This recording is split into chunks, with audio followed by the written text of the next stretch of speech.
দারুণ স্বাদের একটি নতুনত্ব রান্না বাঁধাকপির ঘন্ট। তো এই রান্নাটা আমি কিভাবে করেছি একবার হলেও রেসিপিটা দেখে নিন। নমস্কার বন্ধুরা, স্বাগতম গৃহিণী রান্নাবান্না চ্যানেলে। তো আজকে আমি বাঁধাকপির ঘন্ট রান্না করব একদম অন্যরকমভাবে। তো এখানে বাঁধাকপিটা আমি একটু ভাপিয়ে নিয়েছি, এখানে মাছের মাথা নিয়েছি, আলুটা এইভাবে কেটে নিয়েছি, আদা কুচি, টমেটো কুচি, কাঁচামরিচ, আদার সঙ্গে জিরা মিশিয়ে বেটে নেব। আজকে বাঁধাকপির ঘন্টটা আমি কিভাবে রান্না করি তা দেখতে হলে ভিডিওটা সম্পূর্ণ দেখতে হবে। তো নতুন বন্ধু হয়ে থাকলে চ্যানেলটি সাবস্ক্রাইব করে পাশে থাকবেন। তো এখন আমি কি করব, এই বাঁধাকপিগুলো বেটে নেব, আর এই আদা কুচি জিরা দিয়ে বেটে নেব। মাছের মাথাগুলো ছোট ছোট করে কেটে ভেজে নেব। তো সম্পূর্ণ ভিডিও দেখার জন্য অনুরোধ রইল।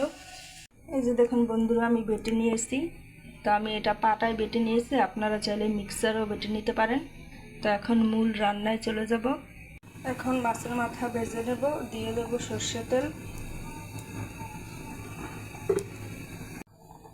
হলুদ লবণ মাখা মাছের মাথা,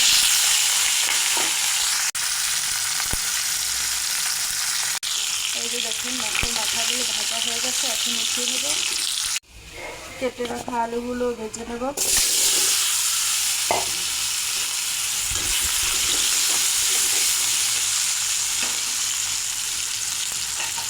একটু ঢাকনা দিয়ে ঢেকে দেব।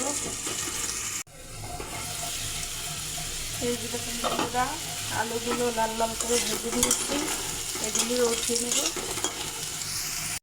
অল্প একটু তেল দিয়ে দেব, এখন ফোড়ন করে নেব। তেজপাতা, গোটা জিরা, শুকনো মরিচ দিয়ে দেব, টমেটো কুচি আর কাঁচামরিচ কুচি। এখন দিয়ে দেব আদা আর জিরা বাটা,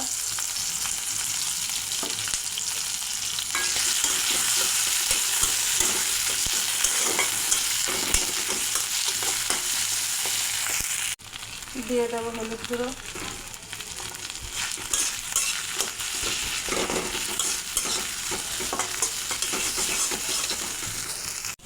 দিয়ে দেব ধনিয়া গুঁড়ো, লবণ পরিমাণ মতো,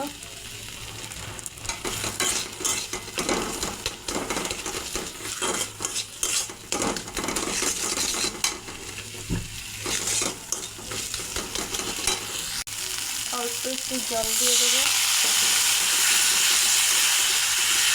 এখন মশলাটা ভালো করে কষিয়ে নেব। এই যে দেখুন টমেটো গলে গেছে, মশলা কষানো হয়ে গেছে। এখন ভেজে রাখা আলু দিয়ে দেবো।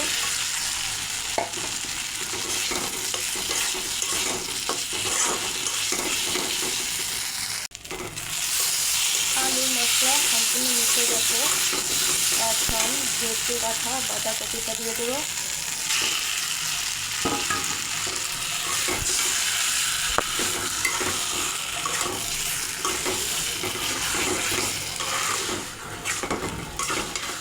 বাঁধাকপিটা আলু মশলার সঙ্গে মিশিয়ে নেব। এই যে বন্ধুরা, রান্নাটা প্রায় হয়ে আসছে। তা এখন আমি ভেজে রাখা মাছের মাথাগুলো দিয়ে দেব।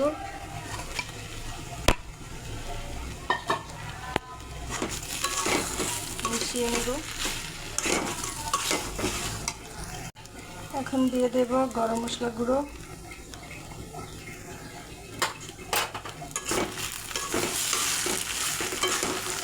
বন্ধুরা আপনারা যদি এইভাবে না খেয়ে থাকেন একবার হলে ট্রাই করবেন, দারুণ লাগে খেতে।